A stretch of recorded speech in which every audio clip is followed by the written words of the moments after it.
Hello and welcome to the I Create Daily podcast. I'm Leora Alderson. And I'm Devani Alderson. We are the mother-daughter co-founders of the I Create Daily brand. We are passionate about encouraging positivity, creativity, and productivity while bringing you information and resources that support your creative aspirations. I Create Daily is for creators in every genre of creating, from musicians to writers, crafters to inventors, bloggers to entrepreneurs. So if you're into creating anything, this podcast has something for you. So tell us, what would support you most in your journey? You can reach us at creators@icreatedaily.com. Thank you for joining us on this journey. Welcome to the I Create Daily podcast, a movement for creators serious about their work. I'm Leora. And I'm Devani. And today's guest, I discovered the other day while searching dream quotes. And I was on Goodreads and I kept seeing one author's name for 3 entire pages. And I'd never heard his name before. So I Googled him and was initially just captivated by his book cover. And so with further exploration, and I showed Leora, my mom, and we had to invite him on the podcast. And so today's guest is Dr. Dragos, an award-winning scientist, writer, and international speaker now living in New Zealand. As a speaker, Dr. Dragos has shared the stage with New York Times bestselling authors, rock stars, and international business and government leaders. As a scientist, Dragos received his Ph.D. Magna Cum Laude in Germany with a dissertation in the field of satellite-based intelligence. He's peer-reviewed for leading scientific journals and until recently held a leadership position with the New Zealand government, driving the research strategy for the National Space Program. Dr. Dragos left his position to promote his book, The Pursuit of Dreams: Claim Your Power, Follow Your Heart, and Fulfill Your Destiny. And as a filmmaker, Dragos created the Amazing You movie, available in 20 languages, and the Pursuit of Dreams docuseries, now available from Hay House. So welcome, Dr. Dragos. Hello, hi. Good to be here with you. It's great to see you. So it's afternoon here for us in North Carolina, USA. You are calling us or reaching in from New Zealand in the morning, right? Early morning. So tomorrow is going to be a good day, right, for us? Yeah. I'm calling from the future. Awesome. Yeah. Understood. And we understand that concept. We love that concept. And so speaking of calling from the future, I mean, like, that's part of your message, is pursue your dreams and create your reality. Your book, as Devani said, is just beautiful, exquisite. You have presented with some of our heroes, from Greg Braden to Dr. Joe Dispenza, Bruce Lipton, all these wonderful visionary thought leaders. How did you go from working in the scientific field to working in the visionary dream, pursuing your passion field of books and movies? Well, so I was born and grew up in Eastern Europe, in Romania. And I grew up, my parents, although they have education and they had good jobs because now they are retired, in the environment, in the social context where I grew up in, although through their best efforts, all they could offer me to keep me through university was about $100 a month. That was the post-communist environment. So it's like everybody had just the basics of life.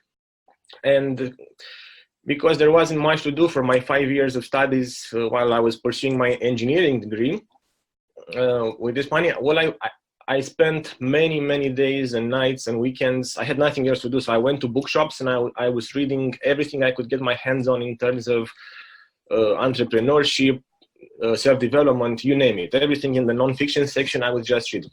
I couldn't afford to buy the books, so I was just sitting in the bookstores reading them and then putting them back and so on every single day. And all these books were saying that if you have a passion, if you have a dream, you can do it. Most of these books were coming from social environments like the US or England and so on. And I wondered, what if this is true?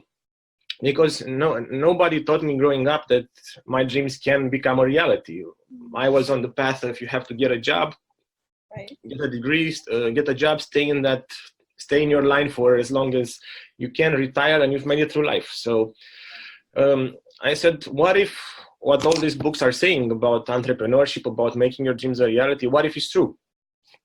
So when I was 24 years old, for the first time, I asked the question, like, truly, what is, if I were to allow the question, what is truly my dream, what would the answer to this question be like? And I remember that the honest to God answer back in those days for me was, I really want to go to the North and the South Pole.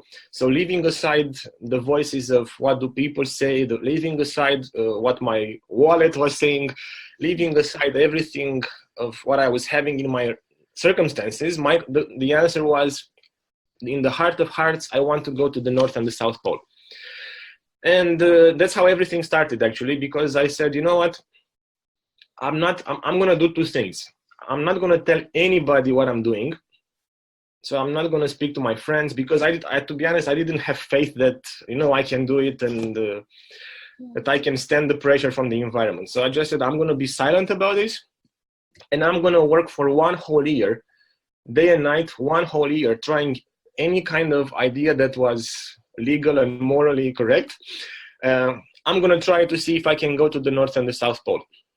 But I said, I'm not going to judge the journey, because this is the key thing. Don't judge the journey till the very last moment of for me, it was 1 year to attempt this. I was trying to figure out, is it possible or not? And I think this idea of just trying ideas, but not judging and keep going, is what allowed me to fulfill my dreams first, because it took me, from that 12 months, it took me 11 months and 15 days to make it happen. Wow. So after 11 months and 15 days, I took a flight and I went to the South Pole. And then from there, I took another flight, the longest flight across the Earth, all the way to the North Pole, at an island at the North Pole. And that was the beginning of my journey. And I thought, you know what, if I wasn't really, I'm not smarter than anybody else, so if this can happen for me, a kid growing up in Eastern Europe, what else is possible? And I think that opened the door for everything that followed in my life, because I saw God taking care of me along the way. When I was alone in Argentina without any money, I saw how if you just keep going, what you need will show up. You don't get everything at the start, but you get them along the way. So the moment you need something, that's going to show up. It's not coming all at once, so you can be relaxed throughout the journey. So that's how my journey started. So I applied the same thinking, and I made my first documentary series to the amazing youth, to teach people how to accomplish their dreams. I went to NASA to study there with some of the best minds in the world, and I interviewed them, and I took their knowledge and put it in my documentary series. I wrote the book, so that it just builds up along the way. And this is what I've learned, that if you are, wherever you start now, if you have a dream in your heart, that dream comes from God. So if it's in your heart, and if you feel like a constant calling to do something, and you have to be careful not to mix it with what the social pressure is putting on you, what other people tell you. You have to be careful not to confuse it with the cravings that you have, like, I want to prove myself, I want to show others, I want to, to make something happen because of pride or ambition, or because whenever there's ambition, or it's never going to work. So if in the heart of hearts you have something, and if you go for it, that always happens. So if you are faithful in what you start from, and with where you start from, and if you achieve that, a bigger thing will show up for you in the future, and they just keep growing and growing. But if you dismiss the first one that you have now, the bigger things will never show up. Right. So that's how my journey started, from the space moving into how do you make your dreams a reality. So almost from nothing to everything, although you had your education, you had your dream. So speaking of the dream, what was it about visiting the North and South Pole that attracted you? Well, for me, it was a personal experience that I wanted to have. So I can't really tell you why. I mean, it's just I have an attraction for the cold regions, for where it's cold and windy and there's ice. Even on my bucket list, I still have Alaska and Greenland. I don't want to go to the tropical places. I don't like those. So it's just my own personal, wish and desire and calling to go there. And that's the only answer I can give you. Well, did you get to see the Northern Lights when you were in the North?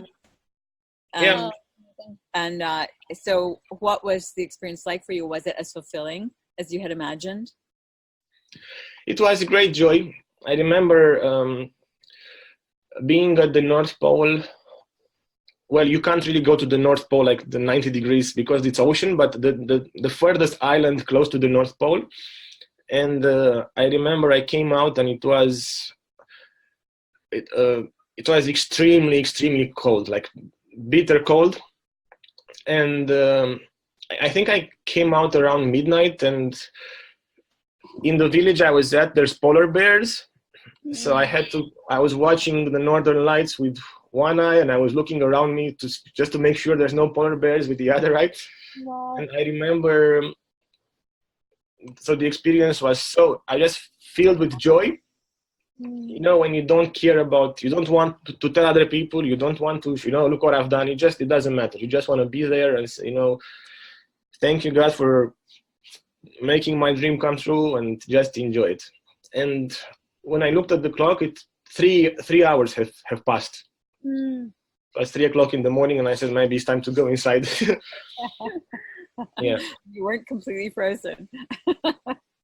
Because I think that's the key to your dream. If you can get so absorbed in what you're doing, and regardless of what happens around you, when nobody's looking, nobody's watching you, because we tend to have these cravings of, I want to show other people, then that's fine. But when you are, let's say if you're a musician or if you're an entrepreneur or an artist, most of the time that you're spending is with your creation. It's not showing people. Right.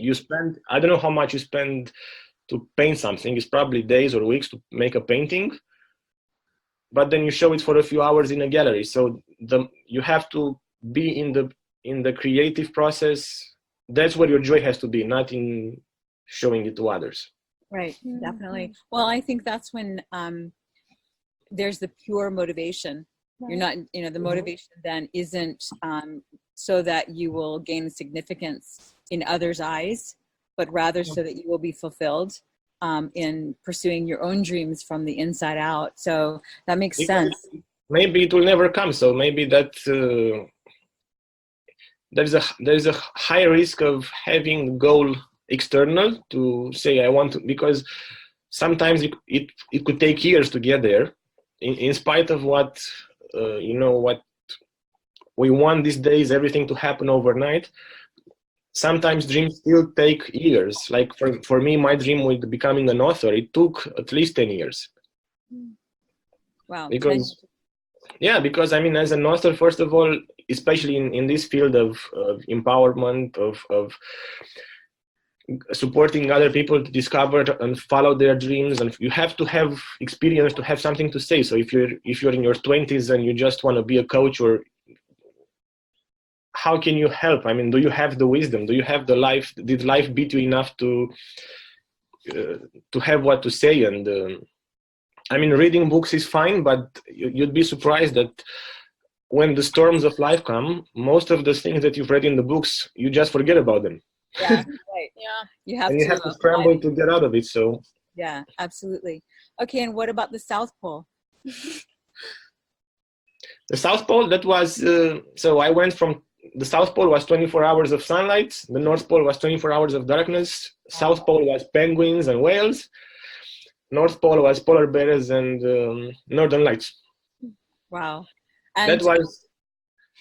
Go ahead. Have you read the book, The Pursuit of Dreams?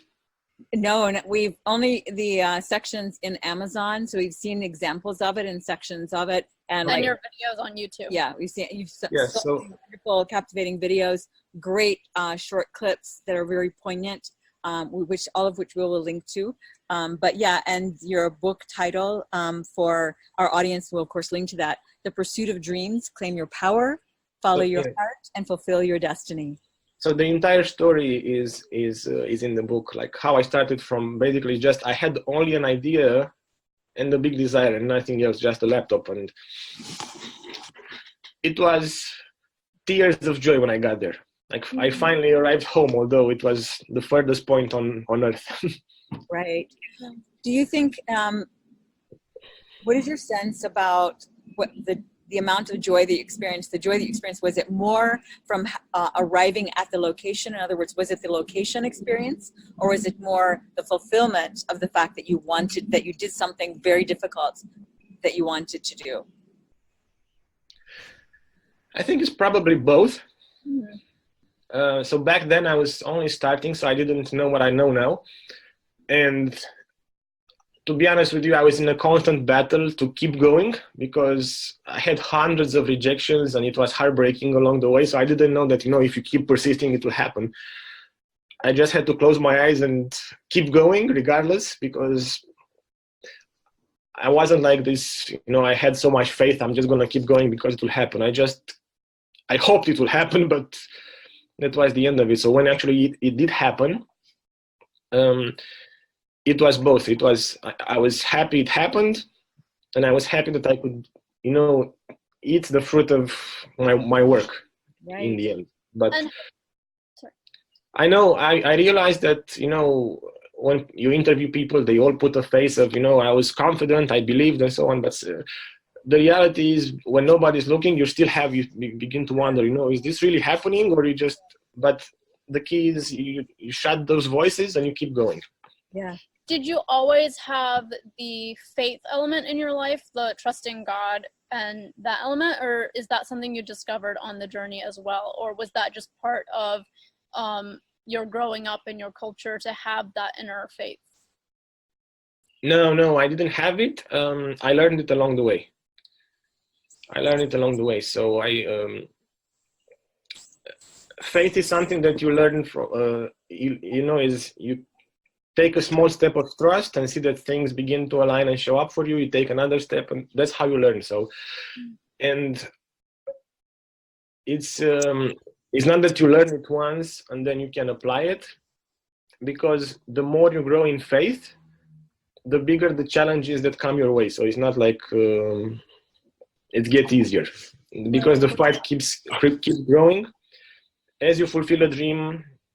So let's say if this is the level of faith required to fulfill a dream, once you accomplish that and the dream is here, the next one, you need this faith. So it's a constant growth. Bigger. So did you, now you're at the South Pole, did you already have your next goal in mind, or, did that come afterwards? So just tell us, how your journey proceeded after that, meeting those first major goals, including, going from where you were to working with NASA, to authoring the book finally, and to creating the videos, the films. So it took about 10 years.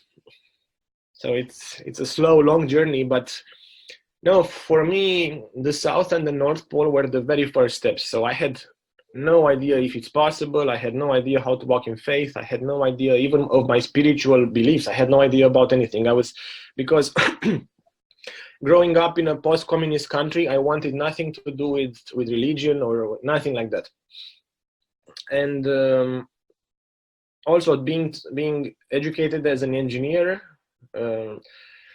as a scientist, I took the path of science in the world, so I didn't want anything to do with that. So, but when I started to pursue this dream of going to the North and the South Pole, I began to saw around me all sorts of miracles, or just people showing up, or whenever some doors were closing, some or others were opening that were much better for me.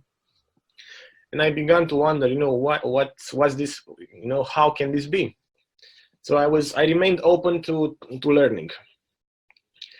And I didn't have like a to-do list when I started. I just said, this is my dream in this moment. I gave everything I've got. So I worked night and day until I exhausted myself. I exhausted everything.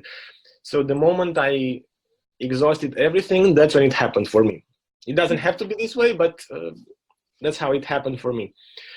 And only when I got back from these 2 expeditions, I started to scratch my head and wonder, how can this be? Because what the environment has taught me, the social environment taught me, is not now my experience. It just doesn't match anymore. So if this happens, what else can I do? What else is possible? And it started from there.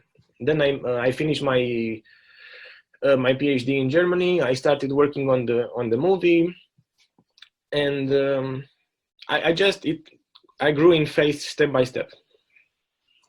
So does your background in science, have you connected with and studied any quantum physics to help explain some of those things along the way for you? Or did you go directly from science to faith-based? No, I think I went directly. I studied it a bit, but I didn't find anything fulfilling or meaningful in that thing. I mean, even today I don't see a connection between the material world and the spiritual. I don't see anything like that. And it's really great. It's what's really helpful for our audience too, and for all of us, is the reminder that it might take 10 years. This thing that you want now might still take 10 years, and yet you're going to get to the end of the 10 years anyway. So if you try, chances are at the end of the 10 years or sooner, it will have happened. Whereas if you don't try, it certainly cannot. Yeah. And there's something that I kept learning along the way. And again, this took me many years to actually, to have a revelation and an understanding of it, is if you have a desire in your heart, in the heart of hearts. So God puts dreams in our hearts in forms of a seed. So if you have the desire, in the sense of a calling, in the sense of, when I'm alone at night with myself wondering, what is life all about? What do I want to do? Where I would like to move from this moment onwards with my life, in the silence of the night. If that voice speaks to you, that voice in your heart speaks to you, and it tells you you have to go this is what I've called you to do, and so on. If the seed is in your heart, that very seed is the evidence of your dream happening in the future if you do the work. So if you have the seed, that's the promise that in the future, if you follow it, if you honor it, if you work on it, in the future it will happen. But if you don't have the seed, but it's only in your head, just don't even bother, because it's never going to work.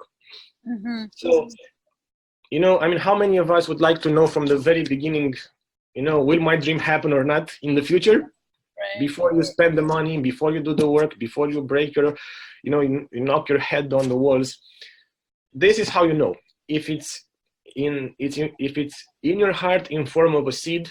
If you honor it, if you keep going, it will happen. If it's not in your heart and you just want to, maybe it's ambition, maybe it's you want to demonstrate to somebody, to prove to yourself, it's never going to happen. And even if it does happen because you've worked at it, it's never going to be fulfilling. That's why you see, you have Hollywood stars, you have musicians, they have everything on the outside, but hollow and depressed on the inside, because the seed that comes from God, and you can't live a fulfilled life without Him.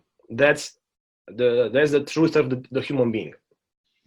If that's there, regardless of how long it takes, it's gonna be great. If that's missing, regardless of what you're doing, it's gonna hurt. That's how you know.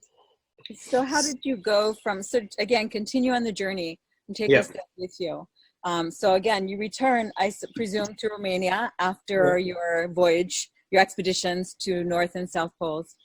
But you still now, that would have been a trip, you wouldn't have been earning money, I presume. So you still then need to consider what is your career, what is your livelihood, and proceed on your next dream, your next goals, right? So what was just tell us, what was the journey like for you, and how did you end up connecting with NASA and then the movies, the films, or, was it the other way around? If you could take us on that journey with you. So I was in Romania, but I was doing my Ph.D. in Germany. I was working in the space industry, and because I couldn't tell the difference.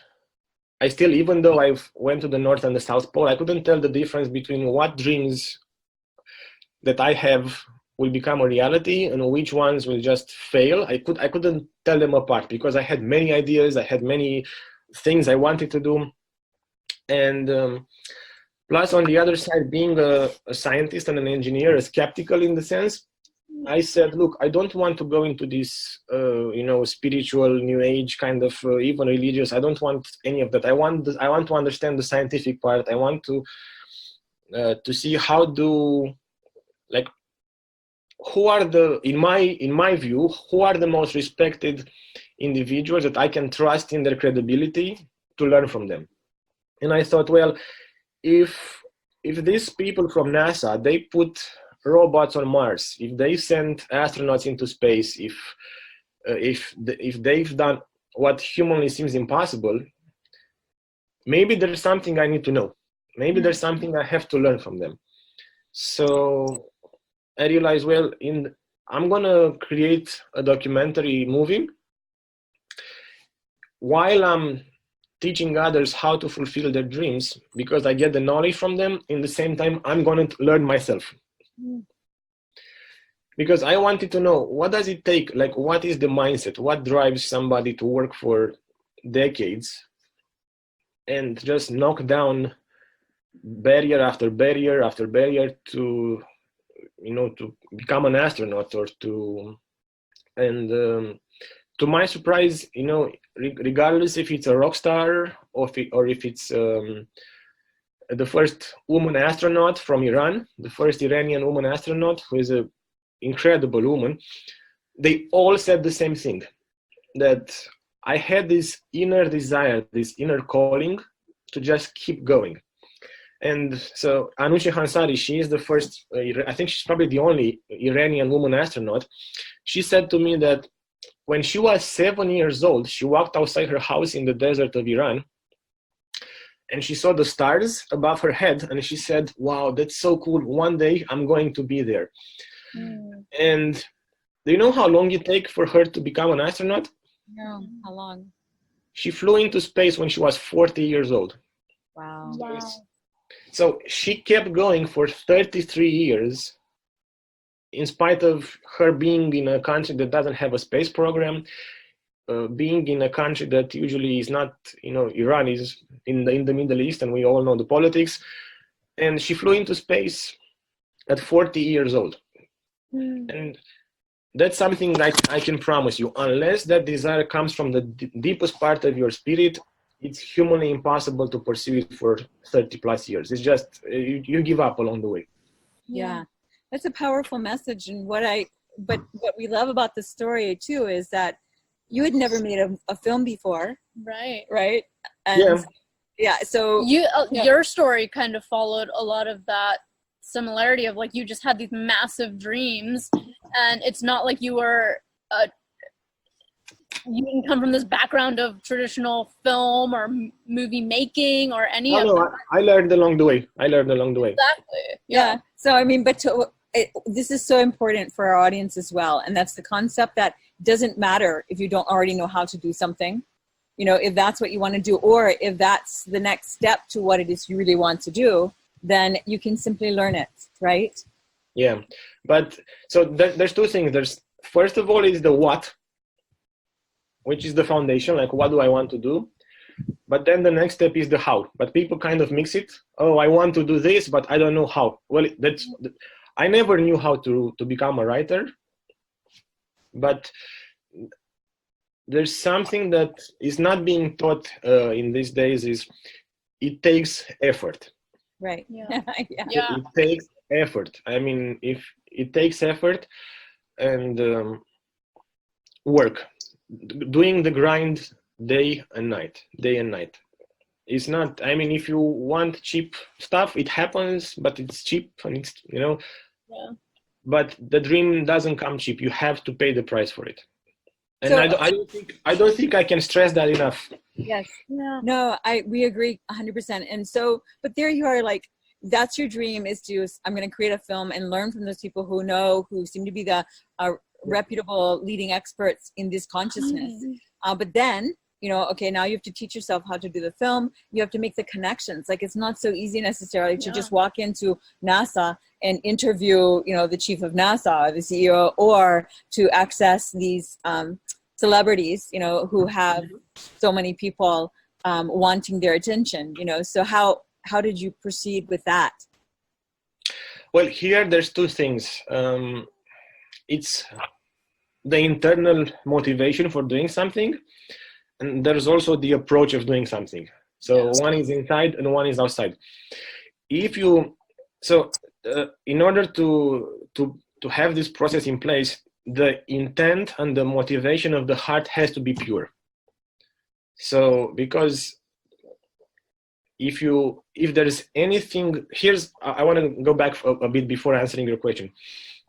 Here's something I've learned both from growing up in my environment, both from NASA, is whenever truth is denied, rejected, rationalized away, put under the rug,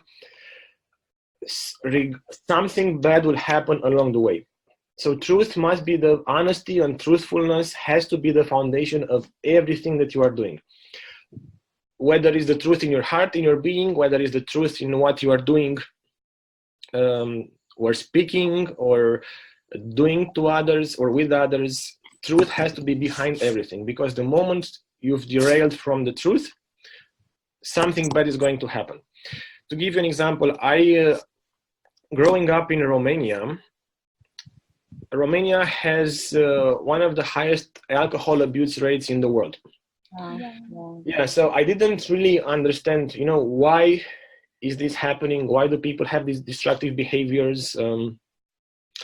And it took me 30 years to understand what was happening.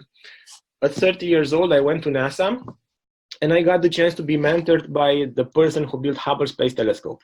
So like the most famous space program in history. And if you know about Hubble, you know that when they launched Hubble, NASA had spent almost $2 billion to launch this satellite after working for 15 years. And it was a failure. It didn't work. Mm-hmm. So after they sent astronauts into space to fix the telescope, they asked the question, what happened? How is it possible that the best minds in the world, because he said to me, we had the best engineers, the best scientists, the best managers, how can they fail building this? And his question led him to discover, it was probably the biggest discovery in the history of leadership in the 1990s. And he said to me, it's never how smart you are. So regardless of what you're trying to achieve, it's never how smart you are, but it's the social context you find yourself in. What happened at NASA is they took brilliant people and they put them in a wrong social environment in which the managers constantly punish them, beat them down with fighting, they're psychologically violent toward them. So in this environment of psychological pressure, what happened is they just unconsciously, because if you get punished for telling the truth, and if telling the truth becomes painful in a social environment, you unconsciously rationalize away bit by bit to keep yourself away from the hurt and safe. Regardless if you're a Nobel Prize winner or with no education, you're doing the same because we want to be away from the pain.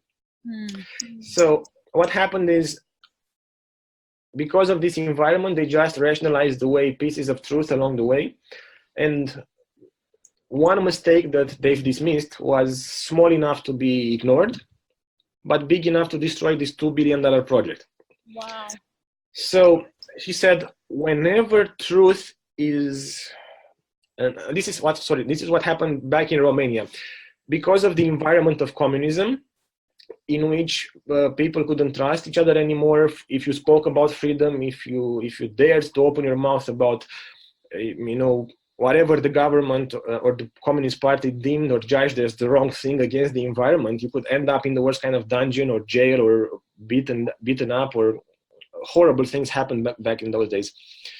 People suppressed everything, and they just shut the doors of their minds and hearts from the inside, and they suppressed their dreams, their wishes, in order to be safe in the environment. But if you've probably been in your life in a situation when you had to suppress the truth on the inside to be safe, maybe it's in a relationship, maybe it's in a classroom environment, maybe in a work environment, when you suppress the truth to remain safe. What happened was, truth suppressed on the inside becomes pain, and the people in my country, the only way they could deal with the pain was through alcohol abuse. So in the case of NASA, truth rationalized away and ignored 15 years later led to a failure. In my country, truth on the inside, suppressed, decades later led to abuse, addiction, many broken lives, and even death in many cases.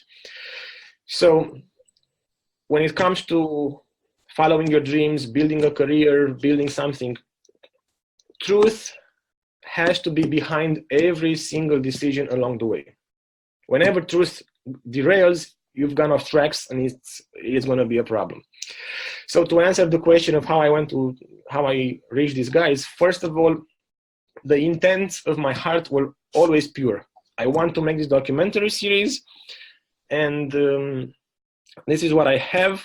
This is what I'm aiming at. Are you willing to be part of it? That's it.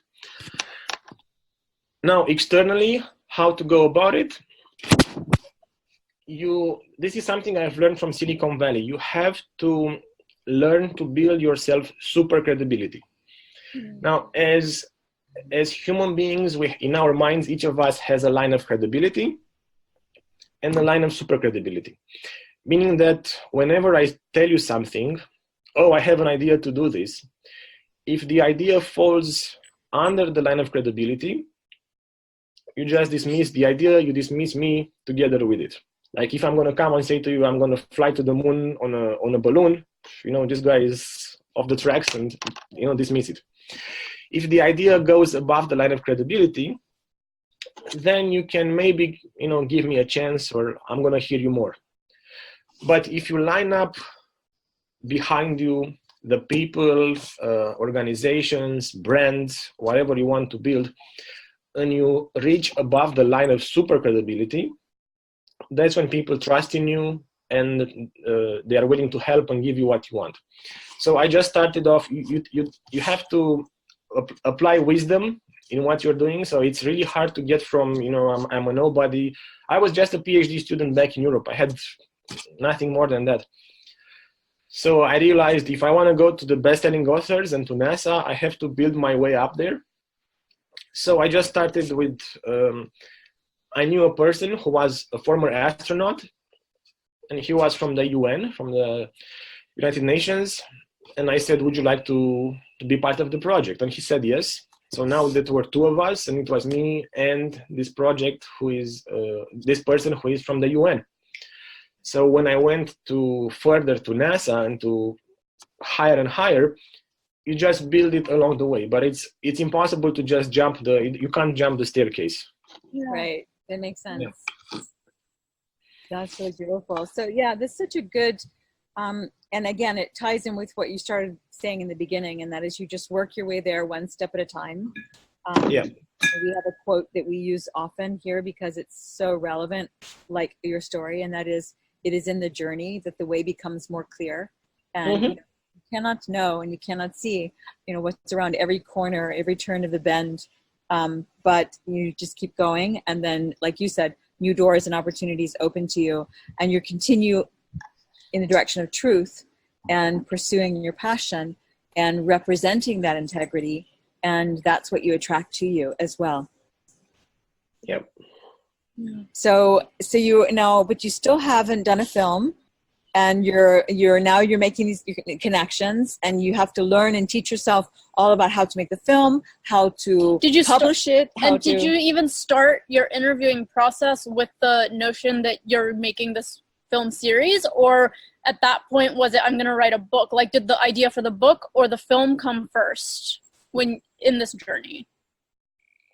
No, so the movie was, for me, coming from Eastern Europe, for me to get to the level of getting a publisher, because I didn't want to compromise and have, just a self-published book, or I realized the gap between where I was and to get a serious publisher that will take my book all over the world, and the gap was too big. I mean, I had the discernment to realize it's a big step. So the movie was just one of the ways of building the platform, building credibility, learning in the process to build my way up there. So it was just an intermediate step along the way. I see. And so then then you came up with a book after that? No, first of all was the movie. Then I did a tour with the film around the world, in the States, in Japan, in New Zealand. So I built my way through. And was that tours, were you funding that tour yourself? Or did you have, a grant or a donor to fund it? I took all my savings to start the tour in the States. I lost all the money. I went with my girlfriend, and it was a painful experience. I mean, it was bittersweet in the same time, because I took all the money and I thought I'm doing something, but then the people I hired turned out to be not who they said they were, and I lost the money. But then on the other hand, we saw how God took care of us, and we had all these people showing up to take care of us along the way, and we never lacked anything. We've been on 4 continents. We literally started off with $2,000, $2,500.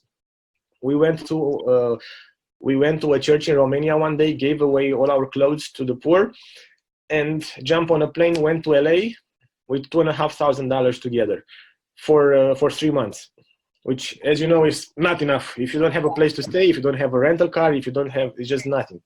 Right. And that's when we began to see, maybe there's something more to our journey than just our own power of doing things. Yeah. And I wrote all about this in my next book that's probably going to come out next year. Okay. But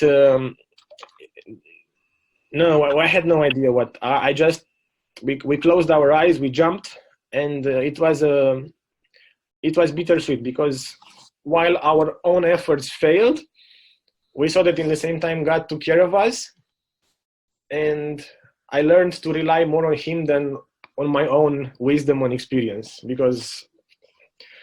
so yeah, that's how it happened. So somewhere along the way, you developed a relationship with God. Yeah, that's a totally different story. You want to know about it? Yes, definitely. Yes. It's significant for you, and I would just like to share, to set that up. You have shared that your life's purpose is to connect stories, science, entrepreneurship, and the teachings of Jesus Christ to empower people to heal their life and make their dreams a reality. Yeah, so that's my life's calling. Okay, so tell us about that. So what happened? This is my personal story of what happened. Do you have more time, or? Yes, we have about 15 minutes or so, if you do.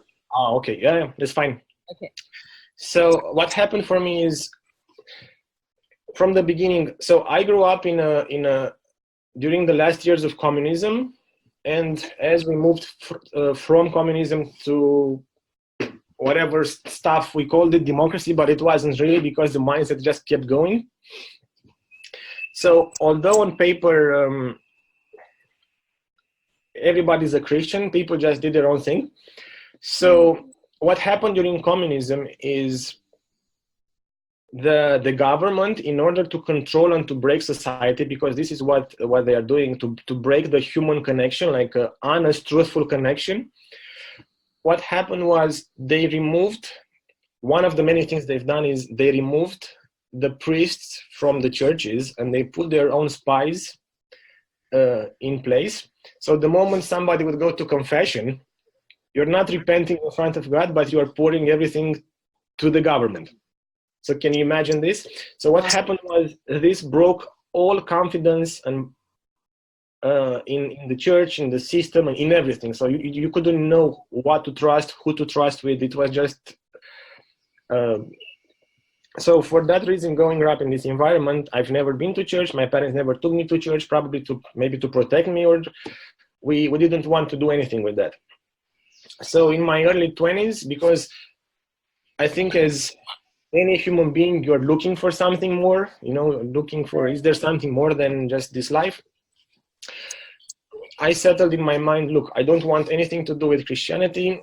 If there is a God, there's probably all roads lead to the top of the mountain. There's probably, other spiritual traditions, other paths have to live there. So I went off on a journey and I studied for almost 10 years. I studied every single spiritual tradition you can imagine. So from Native Americans to the shamans in the South America, then you went across the earth to the Essene Gospels, the Gnostic Gospels, the what else? The Buddhist tradition, the Taoism in Japan and in China, and Confucianism, everything you can think of.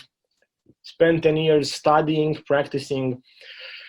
And I saw that the more I studied, the more I was getting more books, like you just keep going, but never really grasp it and reach home. And when I was about 27 years old, I fell into this massive depression because everything in my life just collapsed. Lost girlfriend, no money, all sides except my physical health just crumbled. So all my friends were, building families and having careers and so on, and I was in my parents' apartment, broke and alone. And I don't know if you know what depression feels like. It's like a choking, a continuous pain on the inside. So one night I just cried out. I said, God, if you're real, I'm desperate. I want to know you because I can't take it anymore. So I want you to, show me who you are. Show me, what's the way, because I just can't take it anymore. It's like the end of the line on all sides. And a few months later, a friend of mine from Hawaii, he called me and he said, look, I'm going to be away from my house. He had a beautiful house in Hawaii. And he said, I'm going to be away from my house for about 6 months. If you want to come here and just feed my dogs and wash the house for me. That's a nice opportunity. To enjoy the big island, just come and it's all yours. So I took the last money I had and I bought a flight ticket and I went there and living on beans and veggies for a few months. And I was alone on the whole property was mine to, just with the dogs. Mm-hmm. And when I took him to the airport, he said to me, if you have the chance to read a book by Catherine Kuhlman, just buy it and read it. I had no idea who this woman was. So I went on Amazon. I couldn't really afford to buy books from Amazon. So I took a $2 second-hand copy of the book. And the book was called The Greatest Power in the World. Yeah. So I thought, well, maybe this is about the power of the human mind, as the title said. So the book came about 6 weeks later by boat from the mainland US. And I was in the kitchen and I was looking outside the window and I was unwrapping the box and I opened the book and I started to read the foreword. And the foreword said, Catherine Kuhlman, a mighty woman of God in the 1940s and 50s. And I thought in my head, oh man, this is a Christian book. I don't want to read this. Anyway, I just skipped to the end of the foreword. The last part of the last sentence said, if you have not made the full surrender to Jesus Christ, do it now. So when my eyes finished reading this sentence, I felt like an electric shock, like the hospital pedals going through my heart. Wow. My knees buckled. I dropped the book. I grabbed the counter not to fall on the ground. The moment I got up, I was everything, the depression, the pain, the emptiness, the guilt for years, it was instantly gone. So in that moment, I knew two things. I knew that I was healed, completely healed instantly. And also I had the insight and the revelation that Jesus Christ is the truth. That's what I knew. I didn't know what it means. I didn't know what to do with it, but that's what I was absolutely certain. Then who he said he was, it was the truth. So when he spoke, I am the Son of God, I knew it's the truth. I knew there's a God. I knew he had a son. I knew he came on earth. I knew he died. I knew he came back. Everything was in an instant just revealed. Now, that's when I was driving this way, and then my life just turned on a completely different direction, and everything changed. So that was how I ended up. I said, I don't want anything else but this journey with Christ. So that's how I... When you had that moment, like right after that moment, was there anything in your mind that, because up until then you had been an engineer, you'd been very steeped in science, and then also your social surroundings of a communist country that didn't, like, that was not part of your life at all. So was there any moment after that revelation where you're like, oh snap, was there scared feeling, or just like, well, now what? So what happened was, so the first thing that happened was when I got up from there, I realized I was completely healed. I knew that he was the one I was looking for my entire 30 years of life, 27 some years of life. I knew I was home. So that was the first thing that happened. The next thing that happened, without me reading anything, without me knowing what to do, is I crumbled on the floor and I repented, and I cried for 4 months every day for everything I had ever done. It was like, if you can imagine this, you are doing something you know how William Shakespeare said that the world is a stage and all of us are actors? Yeah. Well, in that moment, I realized that if all my life I had believed that what I was thinking, what I was doing in the dark when nobody noticed, I knew that God is the only person in the audience seeing everything. And that really, it's just like the curtains were opened, and I said, oh my. And I spent 4 months crying out everything and repenting of everything. That's what I've done. And then it was like, okay, because I had to figure out, what does it mean? You know, what is this new life? What is this new change? What happened? Because I didn't know. So I grabbed the Bible and never looked back. And I mean, the journey takes years. It's not on the spot. It takes years. And what are you doing now in your life, in your creative life, to sustain you? How are you earning a living? And how is it that you're blending your aspiration, your passion to merge science, entrepreneurship, and Christ? So after this journey, I spent another half a year writing my second book. The second book is... the topic of it is a scientific investigation into the reality of Jesus Christ. That's the topic of it. And I just sent it off to my agent in Denver. And I'm still trying to figure out what the next step is for me. Right now, what I'm doing, I took a break from work. I just finished the book, so I took a break, and I just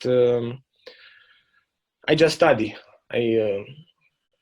I'm reading the Bible. I'm studying ancient, Jewish traditions. I'm studying. Okay, fantastic. Yeah. So when do you think your book? What's interesting is, as I'm teaching, I also have to prove it in my own life. You know, I have to build a business myself. I have to make sure the business works. I have to make sure the teachings reach people. So it's everything. Right. Yeah. Right. Well, I mean, but you're in the journey. That's the thing. And really, you know, our journey is our life. Our life is our journey. And, you know, and it continues the entire span of our life until we leave, you know, so, and we just have different chapters and phases of that. So it makes sense that you're in the journey and you don't have it all figured out, but you are true to your recommendation following your heart and your passion. Yeah, because otherwise you become a hypocrite. If you just tell people what to do and you don't do it, you're worse than they are. So. Right. So what's next for you? Your book's coming out when? Well, it's probably going to be at least a year from now. So. Oh, wow. Okay. Yeah. So why did you decide to go traditional publishing versus self-publishing? Oh, I still believe in the traditional publishing because I think if you are a respected author, you need that process. Because they provide, you can't just, put it on Amazon and, people could buy it, I'm not saying that. But the traditional publisher they open up the world for you through their channels. They have editors who know their job and their business. So you can, work with more people to create a product than just your own ideas and so on. So I never wanted to self-publish anything. That was I said this about 5 years ago. If I'm not getting a top publisher in the States, I'm not going to bother. I'll just go get a job, do something else. And yeah, I don't want to settle for anything less than what I really want to do. And so what is that next for you? Just this, to be an author, which I'm doing, but it's a lifetime process. Go around the world, tell people what Jesus did for me, and help people find peace, healing, fulfill their dreams, and nothing else. Somebody a few weeks ago in another interview asked me, if you look back at the end of your life, and what would you like to have happen? What would you like to see? And I said, look, I don't think that way. The moment I'm going to be at the end of my life, and I'm going to give the last breath, I'm not going to look back. I'm going to look up, and the moment when I'm going to be face to face with Christ, I want to hear from his mouth, good work, my faithful servant.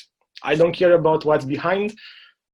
This is my goal, to hear these words at the end of life. So fantastic. Wonderful. Well, thank you for your inspiring story, for spending this time with us and sharing it so that it may also, in turn, do exactly what you want, and that is inspire others to pursue their dreams and follow their hearts. We'll definitely link to your books and your website. It's very beautifully done. So congratulations on that. Yes. And we look forward to seeing your book number 2. Well, thank you for having me. It's been really nice to meet the two of you.